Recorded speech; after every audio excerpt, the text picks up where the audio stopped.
चतुर्भुज प्रसन्नवदनं ध्यायेत् सर्वविघ्नोपशान्तये अगजाननपद्मार्कं गजाननमहर्निशम् अनेकदं तं भक्तानां एकदन्तमुपास्महे वागीशाच्यासु मनसः सर्वार्थानाम् उपक्रमे यन्नत्वा कृतकृत्याश्चस्तन्नमामि गजाननं शारदा शारदाम्भोजवदनावदनाम्बुजे सर्वदा अस्माकं सन्निधिं क्रियात् गुरुब्रह्मा गुरुर्विष्णु गुरुर्देवो महेश्वरः गुरुः साक्षात् परं ब्रह्म तस्मै श्रीगुरवे नमः। ओं नमः पाणिनिकाक्षायन पतञ्जलिभ्यः शब्दविद्यासम्प्रदायकर्तृभ्यो वंशऋषिभ्यो महद्भ्यो मुनिभ्यो गुरुभ्यः।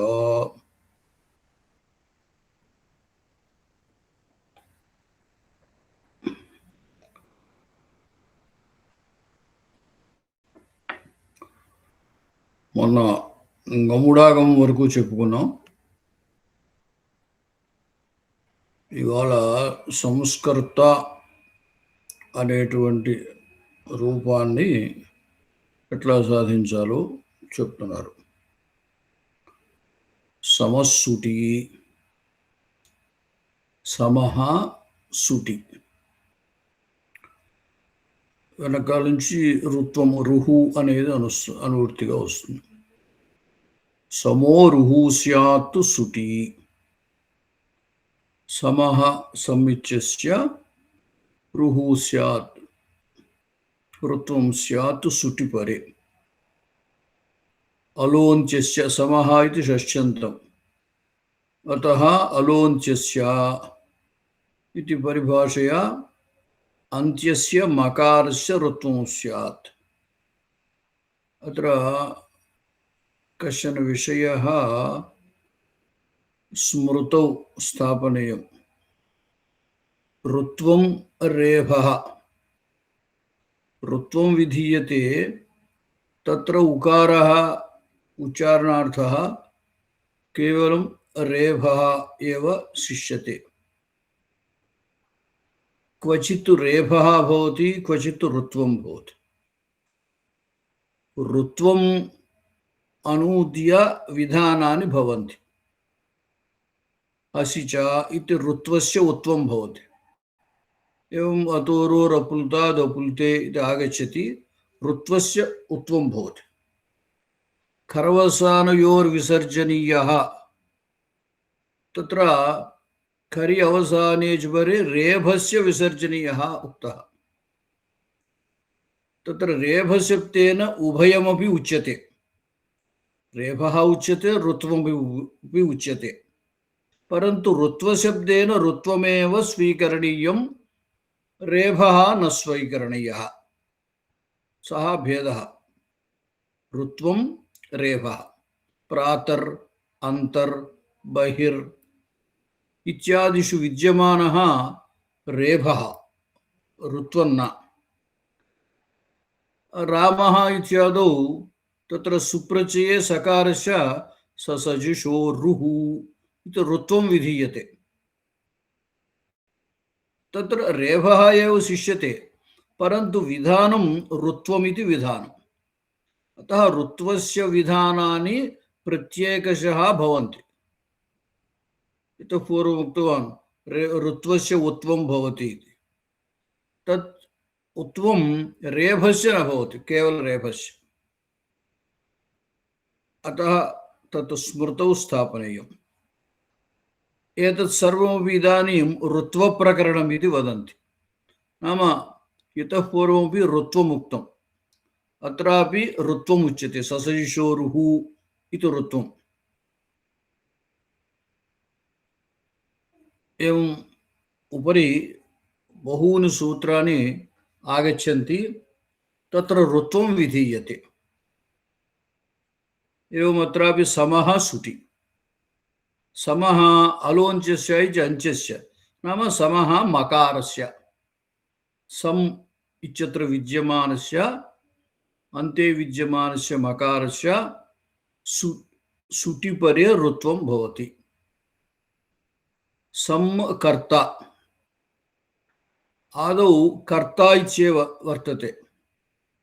तस्य సంపరిభ్యాం కరోతౌ భూషణే इति सूत्रेण सुडागमः आगच्छति. सुट् सुडागमः सुट् इत्यत्र टकारः इत्संज्ञकः. अतः टित्वात् आद्यन्तौ टकितौ आद्यवयवत्वेन नाम कर्ता इत्यत्र कृधातुः तस्य आद्यवयवत्वेन सुडागमः आगच्छति. अतः संस्कर्ता ककारस्य पूर्वं सकारः संस्कर्ता. इदानीं समस्सुटी इति अनेन सूत्रेण मकारस्य ऋत्वं सर्स्कर्ता. सम् इति अयम् उपसर्गः प्रापरा इत्यादो वर्तते. कर्ता कृधातोः तृजन्तं रूपं कर्ता कर्ता कर्तारौ कर्तारः. संकर्ता. संपरिभ्यां करोतौ भूषणे इति सूत्रेण अत्र सुडागमः आगतः. संस्कर्ता. समस्सुटी इति सूत्रेण मकारस्य ऋत्वं सर्स्कर्ता. अनन्तरं अनुनासिकः अनुस्वारः एतद्द्वयं विधीयते सूत्रद्वयेन. अत्रानुनासिकः पूर्वस्य तु वा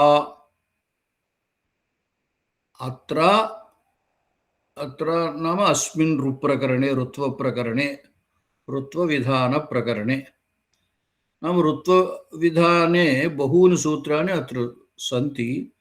अतः अस्मिन् ऋत्वविधानप्रकरणे पूर्वस्य नाम कस्य पूर्वस्य ऋत्वं विधीयते.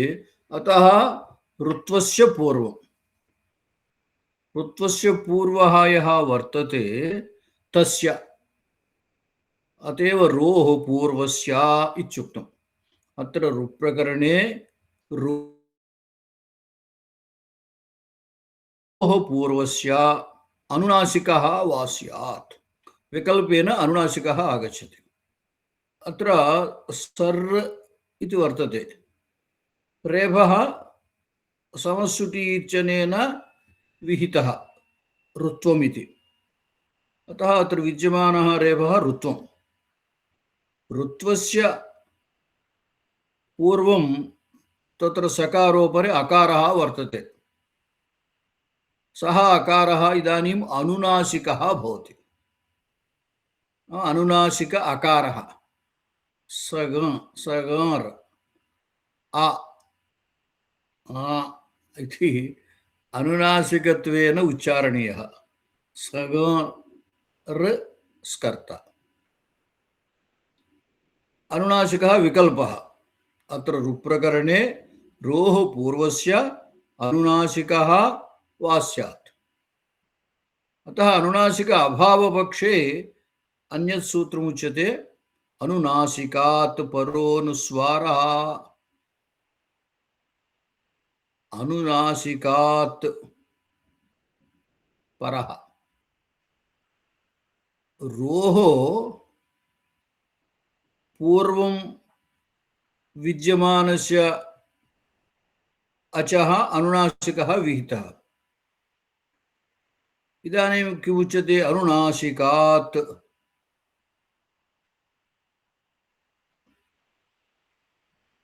नाम अत्र अनुनासिकं विहाय इति. रोः पूर्वस्मात् परः अनुस्वार आगमः स्यात्. अनुनासिकात् ल्यब्लोपे पंचमी इति वदन्ति. नाम प्रासादात् पतति इत्यत्र प्रासादम् आरुह्य पतति. మేడ మించి పడ్డాడంటే మేడ ఎక్కకుండా పడ్డం కుదరదు కదా. చెట్టు నుండి పడ్డాడు అంటే చెట్టు ఎక్కేకే కదా చెట్టు మించి పడ్డం అనేది ఉంటుంది. అందుచేత దాన్ని ఏమంటారంటే ల్యబంతము. ప్రాసాదం ఆరుహ్య పతితః. అనే అర్థంలో ప్రాసాదాత్ పతితః అంటారు. అలాగే ఇక్కడ కూడా ఏమిటంటే ఇక్కడ ఆరుహ్య కాకుండా విహాయ అన్నారు. అనునాసికం విహాయ అనేదానికి అనునాసికాత్ అని పంచమి అనమాట. విహాయ అనేది ల్యబంతం. ఆ ల్యబంతం లోపించినప్పుడు ఆ ల్యబంతం ఉంటే కర్మవాచకం ఉంటుంది. ల్యబంతం లోపించినప్పుడు ఆ కర్మవాచకం మీద పంచి వస్తుంది అనమాట. అంచేత అనునాసికాత్ ఇచ్చేసి అనునాసికం విహాయ ఇత్యర్థః. रोह पूर्वस्मात् परः. रोह पूर्वं यः वर्तते अत्र अकारः वर्तते. तस्य परत्वेन अनुस्वार आगमः भवति. तदेव तत्र रोह पूर्वम् अत्र अकारः वर्तते. तस्य परत्वेन अनुस्वार आगमः भवति. नाम सा इति अनन्तरं सा इत्यत्र अकारः वर्तते. तस्य परत्वेन अनुस्वारः आगमः. सं ऋति ऋत्वं वर्तते. रोः पूर्वस्मात् परः इत्युक्तम्. रोः पूर्वम् अकारः वर्तते. तस्मात् परत्वेन अनुस्वारः आगमः आगतः. तः संर इति भवति. सम इति न उच्चार्यः. सं अनुस्वारः उच्चारणीयः. संर स्कर्ता. अनन्तरम् अत्र इतः परं अनुनासिकरूपम् अनुस्वाररूपम् एवं पक्षद्वयं भवति. अनुनासिकात् इतः पूर्वम् अत्रानुनासिकः पूर्वस्य तु वा इति रोः पूर्वस्य अकारस्य अनुनासिकः कृतः. नाम अनुनासिक अकारः आगतः. तदभावपक्षे अकार अनन्तरं रोः पूर्वं विद्यमानस्य अकारस्य अनन्तरम् अनुस्वार आगमः आगतः. अतः अनुनासिक पक्षे एकं रूपम् अनुस्वार पक्षे एकं रूपम् एवं द्विधा तत्र भवति विभागः. सगर स्कर्ता करवसानयोः विसर्जनीयः. अत्र विद्यमानस्य रेफस्य विसर्गः आगच्छति. तत्र लेखने अत्र क्लेशः वर्तते. विसर्गः वर्तते. अनुनासिक यदा भवति तदानीं विसर्गः नागच्छति. तत्र टङ्कण विषये एवं सम इत्यत्र यदा अनुस्वारकः आगतः तदनन्तरं विसर्गः आगच्छति न आगच्छति. नाम तत्र टङ्कणं कर्तुं न शक्नुमः. अतः तत्र उपरि विषयं दृष्ट्वा अत्र स्वीकुर्वन्तु.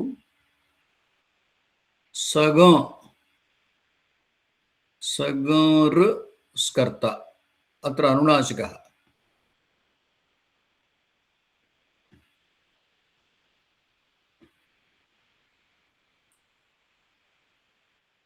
नाम इतः पूर्वं वर्तते सगर्. एतत्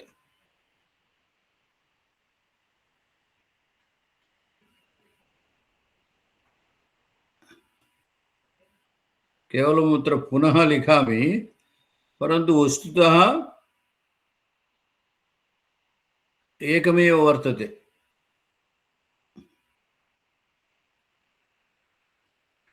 सगोः इति उच्चारणीयं. द्वितीयः सकारः नास्ति. अनुनासिकानन्तरं विसर्गं स्थापयितुं न शक्नोमि. सः तत्र क्लेशः. अतः अहं వదామి తత్ కృపయా అవగచ్చంతు. కరవసానయోర్విసర్జనీయః ఇది ఉభయత్రాపి విసర్గः ఆగతः రేఫస్య. అతः సగంః సంః అత్ర అనునాసికः न సంః. यदि अनुस्वारः भवति तदानीं विसर्गः न भवति. अतः अत्र पुनः एकवारम् अत्र टङ्कणं करोमि.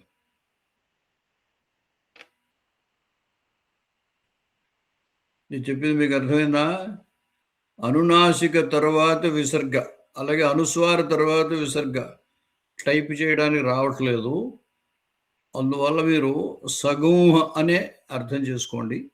సగూహ స్కర్త, అలాగే ఇక్కడ సంహ స్కర్త. పైన 2 రూపాలు ఉన్నాయి కదా, ఇప్పుడే చూపించాను. ఇక్కడ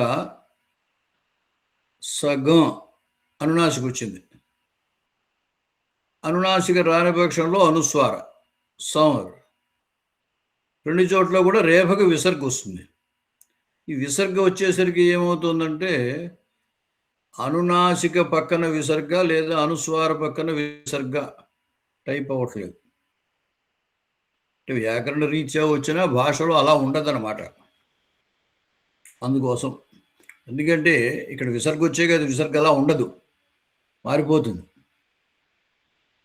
ఊరికే పరిణామ క్రమంలో అనునాసిక తర్వాత రేఫకు విసర్గ, అనుస్వార తర్వాత రేఫకు విసర్గ వచ్చాయి. వచ్చిన తర్వాత అప్పుడు అది ఇక్కడ టైప్ అవ్వట్లేదు కాబట్టి ఇట్లా ఇంకో సకారం ఎక్కువ పెట్టాం.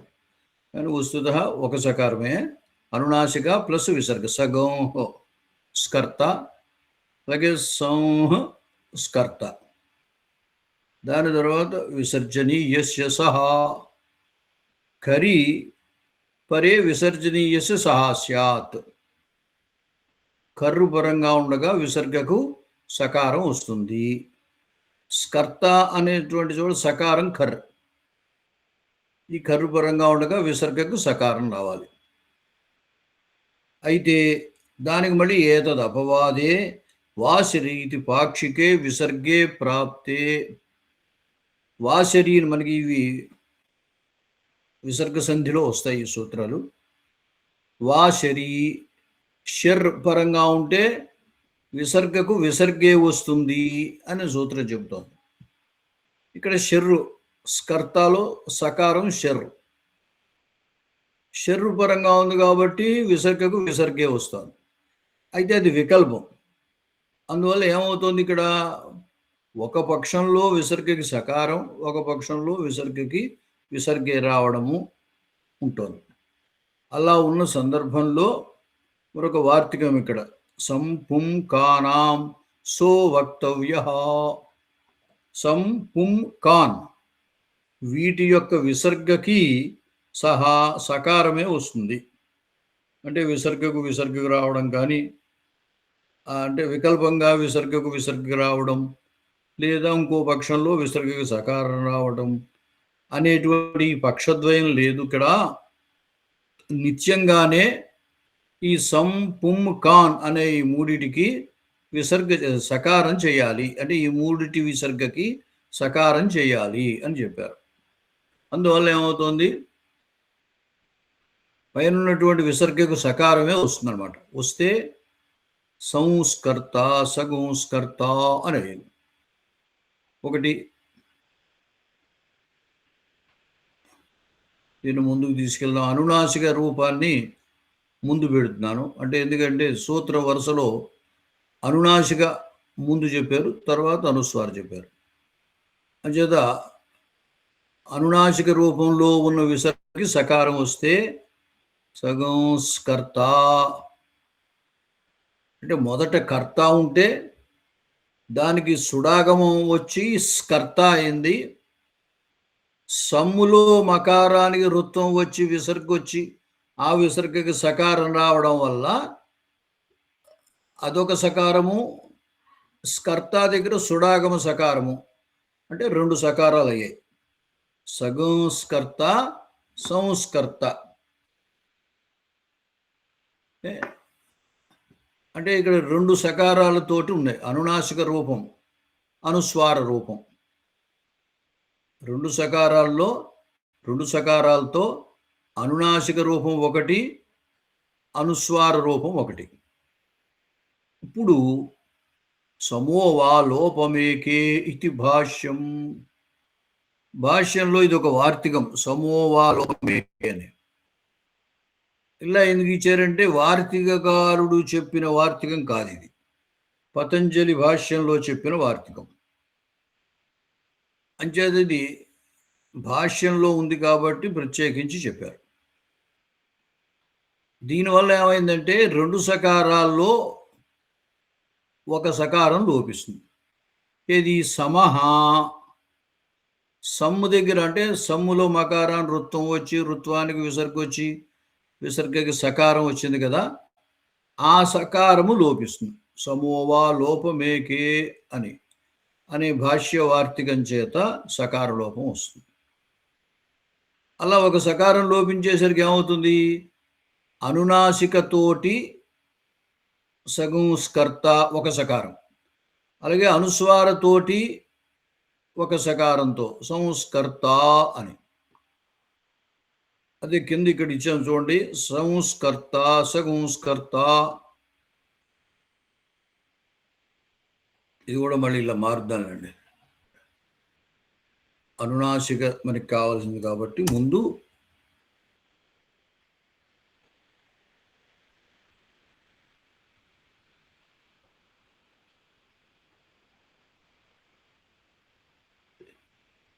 సంస్కర్త అనునాసిక రూపము, సంస్కర్త అనుస్వార రూపము.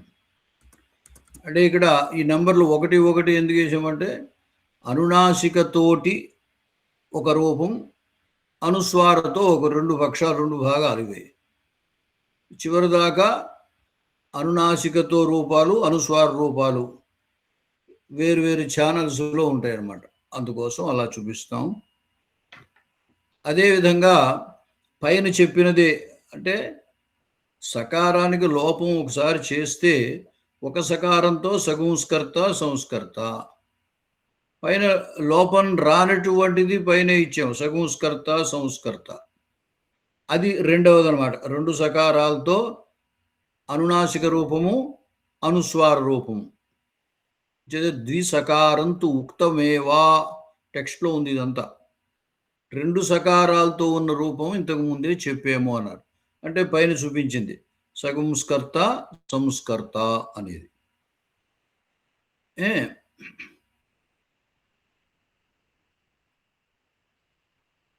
ఇది కూడా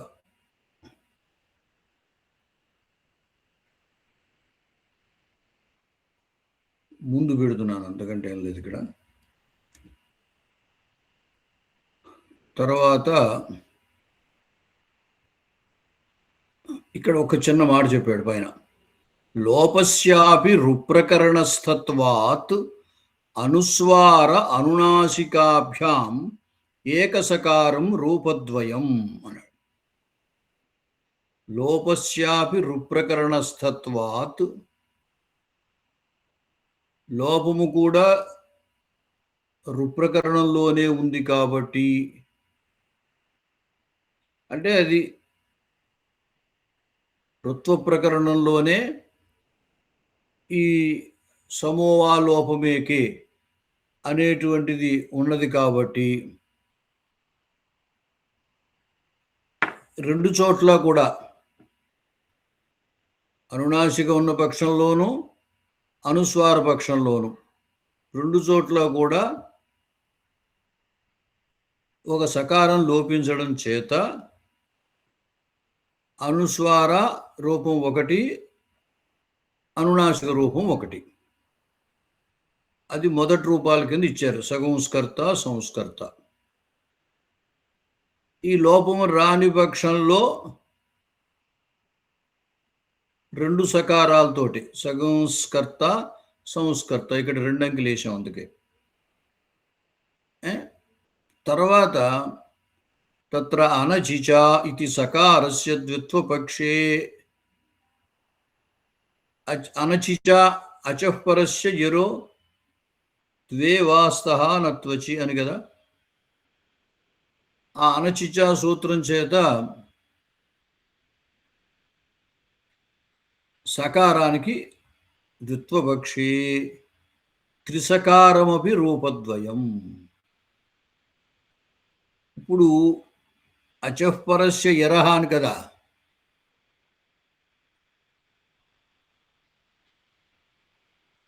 అచ్చు కంటే పరంగా ఉన్న ఎర్రుకి ద్విత్వం చేయాలి. సగంస్ అనే చోట ఏముంది, అనునాసిక అకారం అచ్చు ఉంది. అచ్చు తర్వాత ఉన్న సకారానికి ద్విత్వం రావడానికి అభ్యంతరం ఏం లేదు.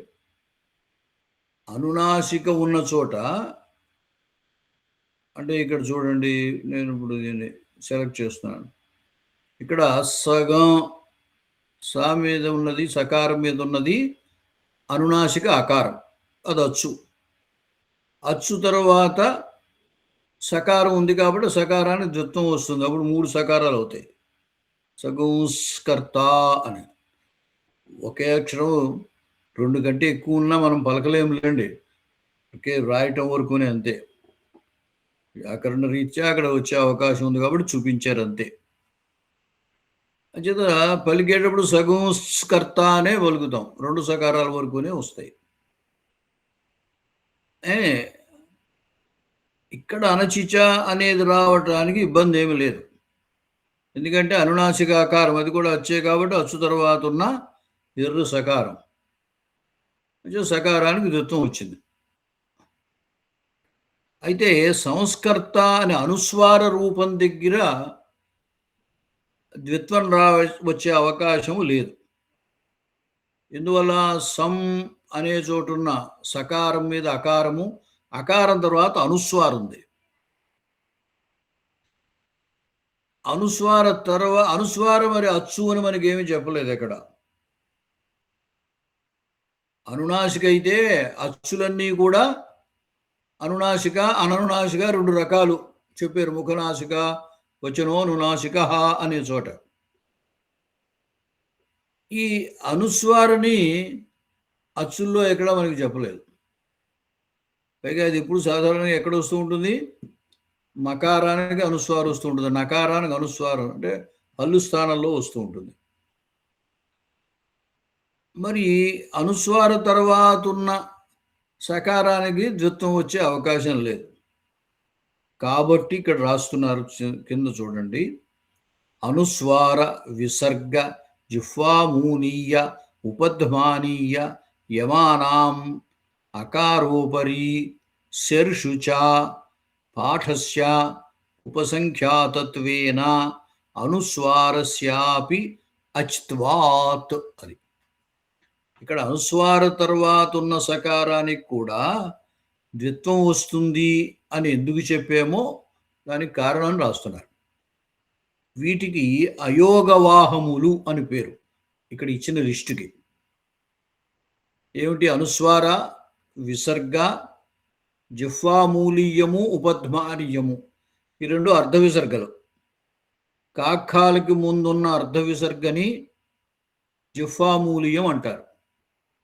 పాపాలకి ముందున్న అర్ధ విసర్గని ఉపధ్మానీయము అంటారు.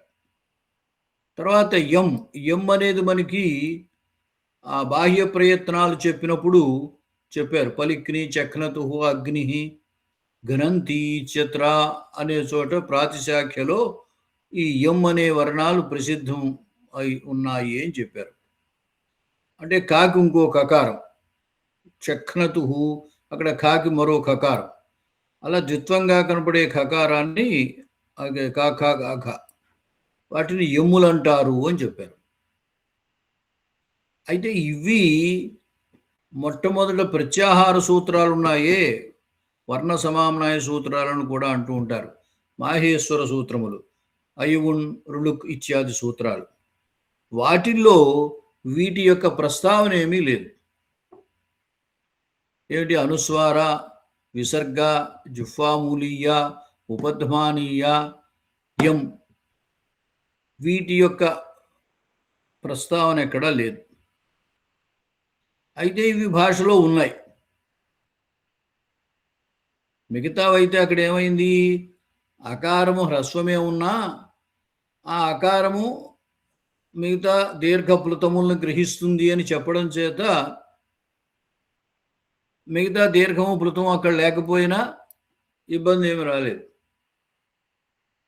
కానీ భాషలో ఉన్నటువంటి అనుస్వార విసర్గ జిహ్వామునీయ ఉపధ్మానీయ యం, ఈ యమములు అనుకోండి తెలుగులో అంటే, ఇవి ఎక్కడా దాంట్లో లేవు సూత్రాల్లో.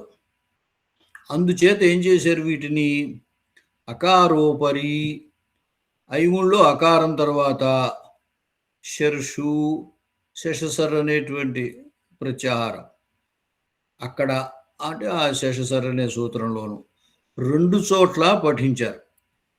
అంటే అక్కడ ఉన్నాయి అని భావించమని చెప్పారు పతంజలి మహాభాష్యంలో. ఎందుకంటే అవి కూడా మరి వర్ణాలే కదా. అయితే ఎక్కడ కనబడుతూ ఉంటాయి ఇవి, ఎక్కువ అచ్చు తర్వాత కనబడుతూ ఉంటాయి. మంచిదే, మనకి అమ్ అహా అని నేర్పినప్పుడు ఈ అనుస్వార విసర్గ ఎక్కడ నేర్పారు, అచ్చులు నేర్పినప్పుడు చివరిలో నేర్పారు. అంటే మీకు ఎప్పుడు కూడా అనుస్వార విసర్గ ఎక్కడ కనపడతాయి, అచ్చు తర్వాత కనపడతాయి. కాబట్టి ఏం చేశారంటే వీటిని అచ్చుల్లోనూ హల్లుల్లోనూ రెండిట్లోనూ వచ్చేటట్టుగా చేశారు. అంటే ఉభయాక్షరములు అన్నమాట ఇది. అటు అచ్చులు అవుతాయి, ఇటు హల్లులు అవుతాయి. కాబట్టి ఈ సం అనే అనుస్వార అచ్చుగా గ్రహింపబడుతోంది కాబట్టి అచ్చు కంటే పరంగా ఉన్న ఎర్రు సకారం దానికి ద్విత్వం వచ్చింది. ఆల్రెడీ ఇప్పటికే 2 సకారాలు ఉన్నాయి. ఆ సకారానికి ద్విత్వం చేస్తే 3 సకారాలు అయ్యాయి. అదనమాట. అత్ర అనచిచ ఇతి సకారస్య ద్విత్వపక్షే త్రిసకారమపి రూపద్వయం. ఈ త్రిసకారం ఎట్లా అయింది అంటే అనచిచ సూత్రం చేత సకారానికి 2 చోట్ల అనుస్వారం ఉన్న చోట, అనునాసికం ఉన్న చోట 2 చోట్ల కూడా సకారానికి ద్విత్వం చేయడం వల్ల అనునాసిక అచ్చే, అనుస్వార దగ్గర ద్విత్వం ఎలాగండి అంటే దాని వివరణ కోసమని కిందది ఇచ్చారనమాట.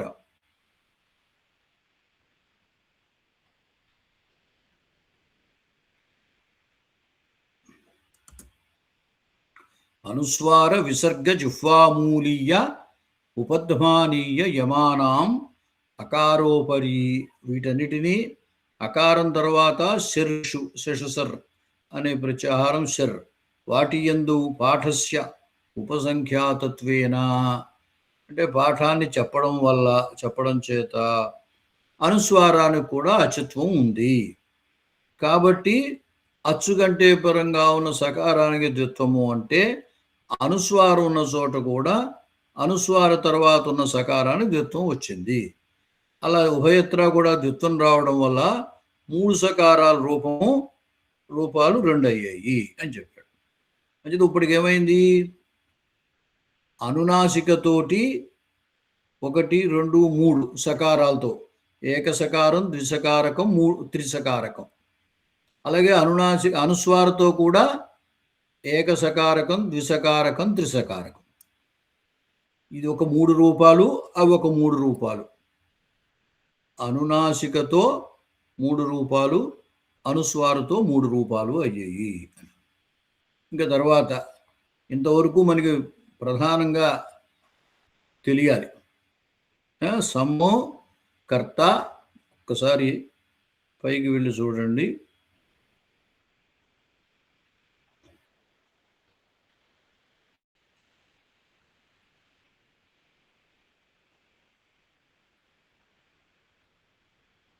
సమ్ము కర్త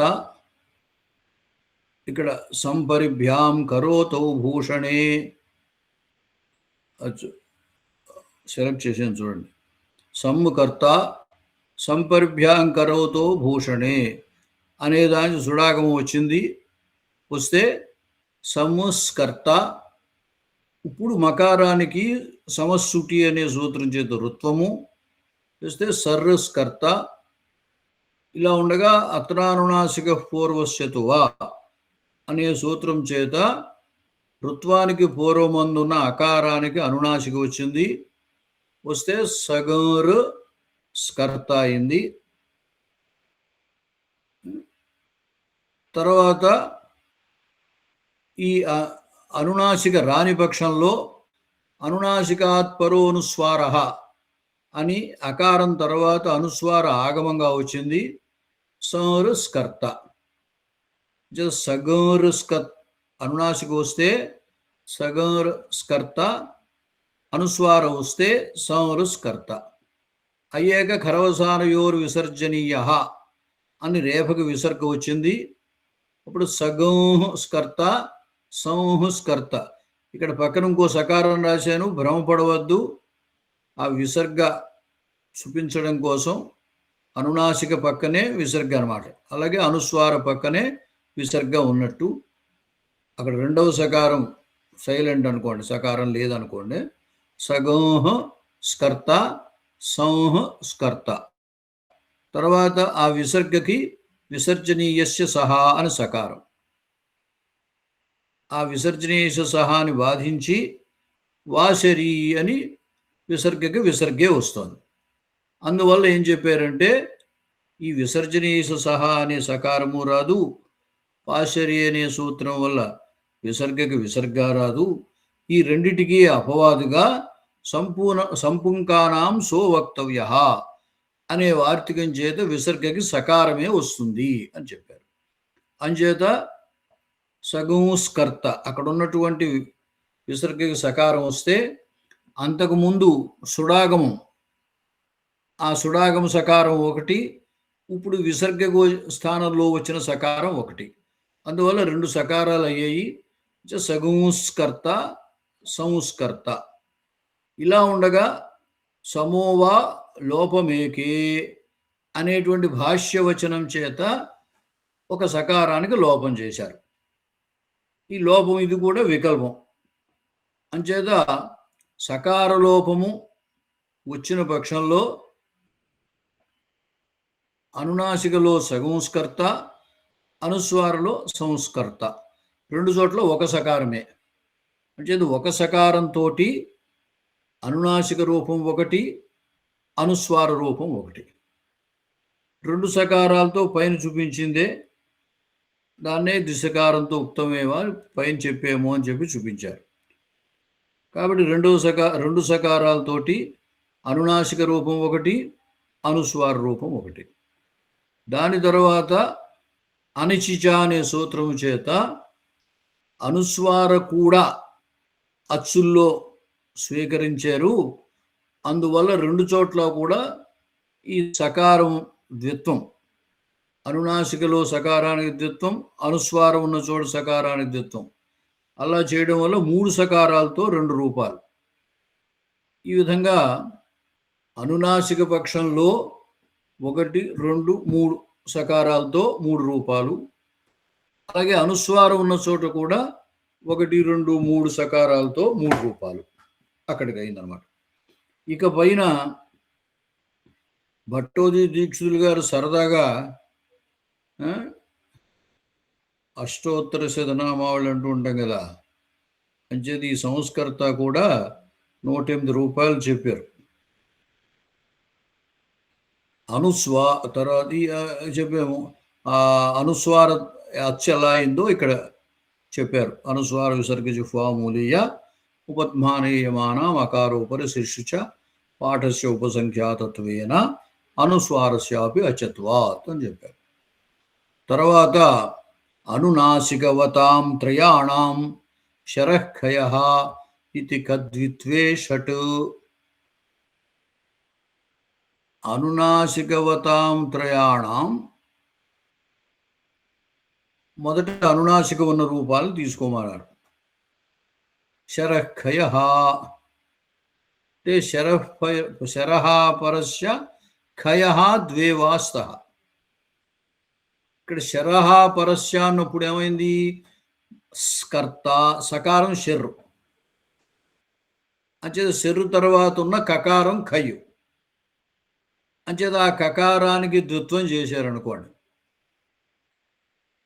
అప్పుడు మొదటిది 1, 2, 3. ఇంతకు ముందు వరకు అనునాసికలో 1 సకారం, 2 సకారాలు, 3 సకారాలు చెప్పాం కదా. ఆ మూడిట్లోనూ కూడా కకారానికి ద్విత్వం చేయమన్నారు. అప్పుడేమైతే అవి 6 రూపాలు అవుతాయి.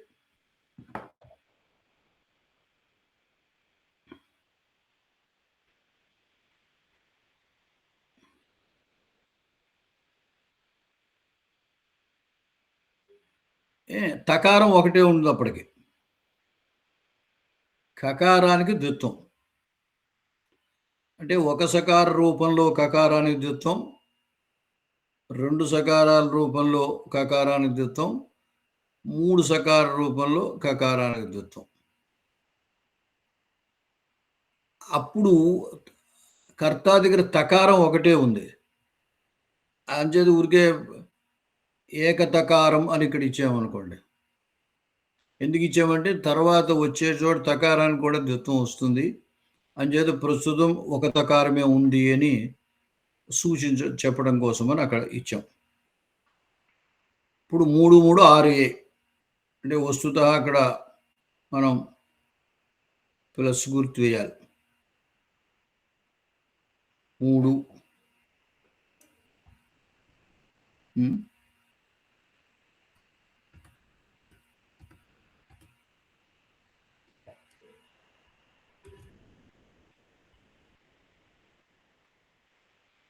6 అంటే ఇవన్నీ రాయటం ఎందుకని ఇంకా అక్కడ ఇవ్వలేదు.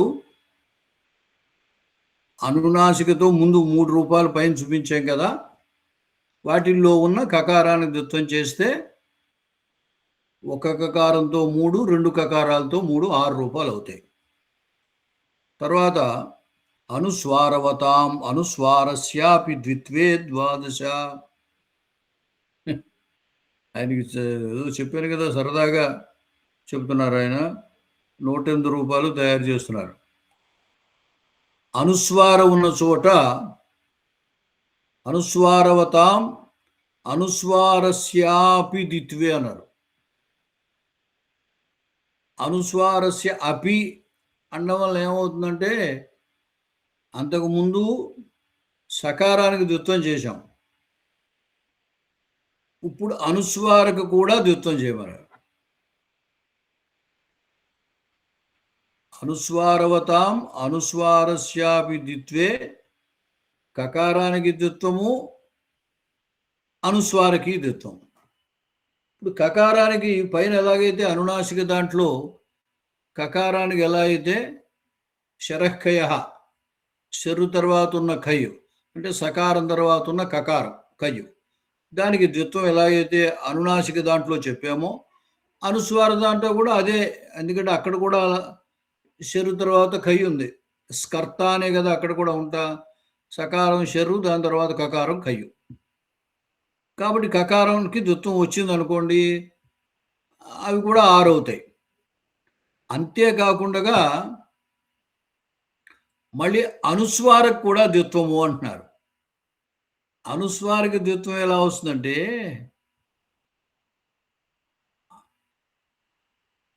అచఃపరస్య ఎరో ద్వేవాస్తః అని కదా. అచ్చు కంటే పరంగా ఉన్న ఎర్రుకి ద్విత్వము. మనకి అనుస్వారని శర్రుల్లో కూడా పఠించామని చెప్పారు. అనుస్వారని అకారోపరి శర్షుచ పాఠస్య ఉపసంఖ్యాతత్వాత్ అని చెప్పారు. ఇందాక అనుస్వారని అచ్చుగా తీసుకుని దాని తర్వాత ఉన్న సకారానికి ద్విత్వం చేశాం అనుచిచా సూత్రం చేత. ఇప్పుడు అదే అనుచిచా సూత్రం చేత అనుస్వారని ఎర్రుగా తీసుకుని, అంటే సా మీద అకారం తర్వాత అనుస్వారం ఉంది కదా, కాబట్టి అకారం అచ్చు, ఆ అచ్చు తర్వాత ఉన్న అనుస్వార. ఈ అనుస్వారకి ద్విత్వం చేయొచ్చు అనచిచా సూత్రం చేత. అంటే ఏమిటి? ఒక అనుస్వారంతో ఇంతవరకు ఒక అనుస్వారంతో 6 రూపాయలు అయ్యాయి. అనుస్వారకి ద్విత్వం చేస్తే మళ్ళీ 2 అనుస్వారాలతోటి ఇంకొక 6 రూపాయలు అవుతాయి. అంచేత 12 అన్నారు. అయితే మీకు ప్రాబ్లమ్ ఏమిటంటే ఇక్కడ టైప్ చేసేటప్పుడు ఒక అనుస్వారం పర్వాలేదు. అనుస్వారకి ద్విత్వం రెండో అనుస్వారం ఉండదు. అంటే అనుస్వారం తర్వాత మళ్ళీ అనుస్వారం టైప్ అవ్వదు దీంట్లో. రాసేటప్పుడైతే ఆ చుక్క పక్కన ఇంకో చుక్క పెట్టొచ్చు. అంచేత ఇక్కడ మాని ఇచ్చాము, మకారం ఇచ్చాము. ఇది అనుస్వారగా భావించండి. అంచేత ఏమైంది? సంస్కర్త అనే అనుస్వార రూపాల్లో ఇంతకు ముందు 3 చెప్పారు.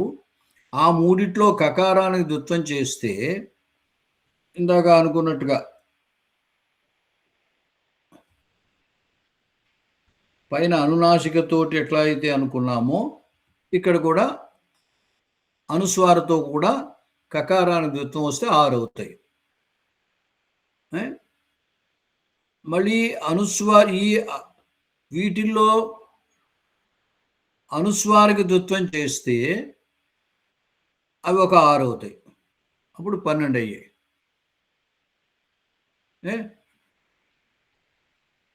తెలిసింది కదా?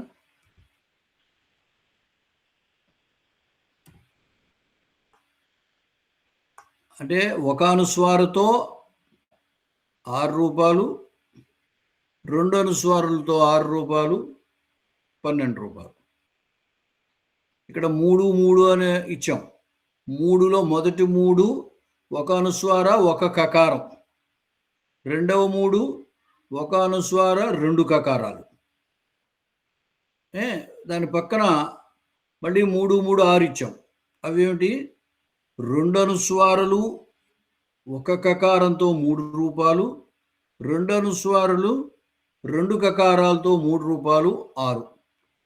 ఈ 6 కలిపితే 12 రూపాయలు అయ్యాయి మొత్తం. అనుస్వార రూపాలు 12, పైన అనునాసిక రూపాలు 12. అప్పుడేమైంది? 12 అది 6, 18. అక్కడ రాశారు ఏషాం అష్టాదశానాం. ఈ 18 కూడా తకారస్య ద్విత్వే. ఈ 18 రూపాయలకి కూడా తకారానికి ద్విత్వం. ఇక్కడ తకారానికి ద్విత్వం ఎట్లా వస్తుంది అంటే అచోరహాభ్యాం ద్వే. కింద ఇచ్చాను చూడండి. ఏషాం అష్టాదశానాం తకారస్య ద్విత్వే వచనాంతరేణ పునర్ద్విత్వే చ ఏకతం ద్వితం త్రితమితి చతుష్పంచాశత్ అని ఇచ్చారు. ఈ 18కి కూడా ముందు అచౌరహాభ్యాం ద్వే అని తకారాన్ని ద్విత్వం చేయాలి. ఇప్పుడు 18లో పైన 18 అయ్యాయి కదా. అనునాసిక రూపాలు 6, అనుస్వార రూపాలు 12, 12, 6, 18 అయ్యాయి. ఈ 18లో కూడా తకారాన్ని ద్విత్వం చేయమన్నారు. అంటే ఒక తకారంవి 18, 2 తకారాలవి 18, అంచేత 36. కొంచెం దగ్గరగా వేద్దాం. ఒక తకారానికి 18, 2 తకారాలకు 18, మొత్తం 36.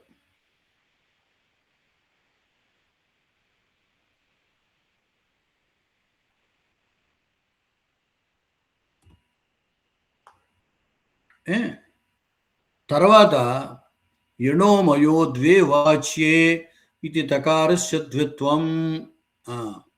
ఇప్పుడు ఒకసారి అర్త కదా, అక్కడ సంస్కర్త అనుంది. అచోరహాభ్యాం ద్వే అనే సూత్రం చేత ఏమైంది? అచ్చు కంటే పరంగా ఉన్న రేఫ స్కర్ అనే చోట స్కా మీద అకారం ఉంది. దాని తర్వాత రేఫ ఉంది. ఆ రేఫ తర్వాత తకారానికి ద్విత్వం. ఇలా చేసాక అప్పుడు ఏమైంది, రేఫ తర్వాత 2 తకారాలు ఉన్నాయి. ఇలా 2 తకారాలు ఉండగా ఎణోమయో ద్వేవాచ్యే వచనాంతరం అంటే ఇంకొక వార్తికము ఏమిటి, ఎణః పరస్య మయః ద్వేవాస్తః. రేఫ ఎన్నైతే దాని తర్వాత ఉన్న తకారం మై అవుతుంది. అంచేది ఎణఃపరస్య మయః ద్వేవాస్తః అని తకారానికి ద్విత్వం చేస్తే ఏమవుతుంది, అసలే ఒక తకారానికి ముందు అచోరహాభ్యాం ద్వే అని ద్విత్వం వచ్చింది. వచ్చిన తర్వాత మళ్ళీ దీని చేత ఆ 2 తకారాల్లో రేఫ తర్వాత ఉన్న తకారానికి ద్విత్వం చేస్తే అప్పుడు 3 తకారాలు అవుతాయి. అంచేది ఏమైంది, ఈ 36లో దీనిసారి మీకు తెలియడం కోసం విడదీశాం. అంటే మొదట 12, 6, 18. మొదట అనునాసికతో 6, అనుస్వారతో 6, 12, 12, 6, 18. ఈ 18లో ఏం చేశారు, పైన చూపించాం. అనుస్వారతో 12 చూపించాం, అనునాసికతో 6 చూపించాం. ఈ 18లోనూ తకారానికి ద్విత్వము అని చెప్పారు. 18లో ముందు ఒక తకారమే ఉంది. ఒక తకారమే ఉన్న దాంట్లో ద్విత్వం చేస్తే 2 తకారాలు అయ్యాయి. అలాగే 18లోనూ కూడా మళ్ళీ ఇంకో ఆ తకారానికి ద్విత్వం చేసిన దాకా మళ్ళీ తకారాన్ని ద్విత్వం చేస్తే 3 తకారాలు అయ్యాయి. అంచేత ఒక తకారం 18, 2 తకారాలు 18, 3 తకారాలు 18. కన్ఫ్యూజ్ అవ్వకండి, జాగ్రత్తగా చూడండి. అందుకోసమని ఆ 18 అంకెను అందుకే పట్టుకున్నాము. మొదటి 18 ఏమిటి, ఒక తకారం ఉన్నది, కర్త అని అక్కడ ఒక తకారమే ఉంది. తర్వాత అచోరహాభ్యాం ద్వే అని రేఫ తర్వాత తకారం, దానికి అచోరహాభ్యాం ద్వే అని ద్విత్వం చేశాం. అంటే మొదటి 18 ఒక తకారం ఉన్న 18, రెండవ 18 2 తకారాలు ఉన్న 18. మళ్ళీ ఎణోమయోద్వేవాచ్యే అని ఇంకో ఆ తకారం మళ్ళీ ద్విత్వం చేస్తే 3 తకారాలు. అంచేత ఒక 18 ఒక తకారం, రెండవ 18 2 తకారాలు, మూడవ 18 3 తకారాలు, మొత్తం 54 రూపాయలు అయ్యాయి.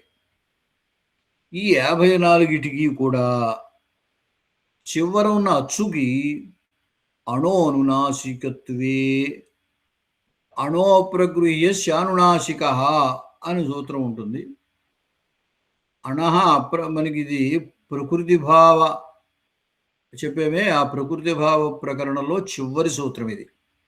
అణో అప్రగృహ్యస్య అనునాసిక. అప్రగృహ్యమైన అంటే ప్రగృహ్య సంజ్ఞ లేనటువంటి చివరి ఉన్న అణుకి అణ్ అనే ప్రత్యాహారం, దాని అనునాసికం వస్తుంది అని చెప్పారు. అంచేత అనునాసికత్వే అష్టోత్తరశతం. ఈ 54టికి చివరున్నటువంటి కర్తాలు ఆకారానికి అనునాసిక చేయాలి. అంచేత అనునాసిక కాని ఆకారము, అనునాసిక అయిన ఆకారము అంటే 54లో వికల్పంగా చివరి ఆకారాన్ని అనునాసిక చేస్తే అనునాసిక కలిగినవి 58, అనునాసిక వికల్పం కాబట్టి అది లేనిది 58, మొత్తం 108 అవుతాయి. ఇది ఆయన మొత్తం సంస్కర్త అనే దాంట్లో 18 రూపాయలు 108 రూపాయలు తయారు చేశారు. ఏంటండి 54 కదండి, 54 రూపాయలు కదా, 58 ఉంది లాస్ట్ లైన్లో. కరెక్ట్, 54. 54కి ఇంకో 54 కలిపితే 108 కరెక్ట్. 18, 18, 18. ఇది ఊరికే ఆయన ఏదో సరదాగా సూత్రములు పర్జన్యవల్ లక్షణ ప్రవృత్తి అన్నారు. అంటే మేఘము వర్షిస్తే ఆ వర్షం అవసరం ఉన్న చోట పడుతుంది, అవసరం లేని చోట పడుతుంది. అది ఎక్కడ అవసరం ఉంటే అక్కడే కురవాలని లేదు కదా, దాని అవకాశం ఎక్కడ ఉంటే అక్కడ అలా కురుస్తుంది. అయితే కురిసిన చోట ఒక చోట అవసరం ఉండొచ్చు, ఒక చోట అవసరం లేకపోవచ్చు. ఇప్పుడు సముద్రంలో వర్షం పడింది అనుకోండి, దానివల్ల ఉపయోగం ఏమీ లేదు. అదే చేలల్లో వర్షం పడింది, మొక్కల్లో వర్షం పడింది, అరణ్యంలో వర్షం పడింది, దానివల్ల ఉపయోగం ఉంటుంది. అలాగేమిటంటే వ్యాకరణ సూత్రములు కూడా ఆ లక్షణాల ప్రకారం ఎక్కడెక్కడైతే ప్రవర్తిస్తాయో అన్ని చోట్ల ప్రవర్తించవచ్చు. కానీ అవి ప్రవర్తించినటువంటి రూపాలన్నీ మన భాషలో ప్రయోగంలో ఉండవు. వ్యాకరణ రీత్యా తయారవ్వచ్చు, కానీ ప్రయోగంలో లేని రూపం మనం ప్రయోగించాల్సిన అవసరం లేదన్నమాట. కేవలము సూత్రములు ఇలా ప్రవర్తించడం చేతి ఇన్ని రకాలుగా ఏర్పడతాయి అని మాత్రమే తెలుసుకోవడానికి చెప్పారు ఇదంతా. తర్వాత గురువు గారు ఇక్కడ సంస్కృతం అనే పదం కూడా ఉంది కదా, అది కూడా ఇలాగే వస్తుందా? సంస్కృతం కూడా సంస్కృతములో అంటే ఒక సకారమే కృత కదా, మనం ఒక సకారమే రాస్తున్నాం. అక్కడ కూడా సంస్కృతం కదా, అక్కడ ఈ సుడాగమం చేసి ఈ సకారాలకి ద్విత్వం చేసి ఈ అనునాసికలు అనుస్వారులు చేత సంస్కృతాన్ని సగుంస్కృతం అని కూడా అనొచ్చు, తప్పేం లేదు. సంస్కృతం అని అంటున్నాము, అనునాసిక చేస్తే ఇక సగుంస్కర్త అన్నట్టుగా సగుంస్కృతం అని కూడా అనొచ్చు. అది అంటే అక్కడ కూడా ఇలాగే 108 రూపాయలు రావచ్చు. 54, 54, 108 చేయొచ్చు. అది సరే. టైం ఎంతైంది?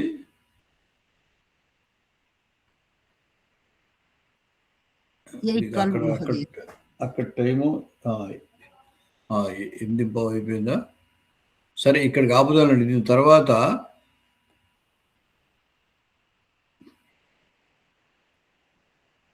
ఉమక్కయ్యంపరే అని